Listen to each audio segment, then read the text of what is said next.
Hello guys, welcome back to Divya smart Telugu. మీరు ఎప్పుడైనా గమనించారో లేదో, మన వెబ్సైట్లో పేజెస్ కంటే పోస్ట్లే ఫాస్ట్గా ర్యాంక్ అవుతాయి. దానికి రీజన్ ఏంటి అని అంటే ట్యాగ్స్. ఈ ట్యాగ్స్ వల్ల ఎస్సీఆర్పీ పేజ్లో ఫాస్ట్గా ర్యాంక్ అవుతాం in my experience.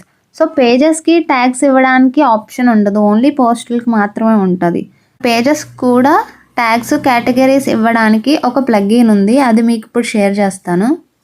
Add new ప్లగ్ఇన్లో ట్యాగ్స్ అండ్ కేటగిరీ అని సెర్చ్ చేస్తే ఇక్కడ pages with category and tags అని ఉంది కదా, అది ఇన్స్టాల్ చేసి యాక్టివేట్ చేస్తే చాలు ఆటోమేటిక్గా మన పేజెస్లో ట్యాగ్స్ అండ్ కేటగిరీ యాడ్ చేసుకోవడానికి వస్తుంది. లైక్ మనం బ్లాగ్ పోస్ట్లో ఎలా అయితే tags and categories on page SEO చేసేటప్పుడు వస్తాయో అట్లానే పేజెస్లో కూడా వస్తుంది. సో ఇంతే గాయ్స్, ప్రీవియస్ వీడియో చూడండి ఒకసారి. ఈ ట్యాగ్స్ వల్ల ఎంత యూజ్ ఉంటుందో ఆ వీడియోలో చెప్పాను. ఈ వీడియో మీకు కనుక యూజ్ అయితే like, share, comment and do subscribe. Thanks for watching.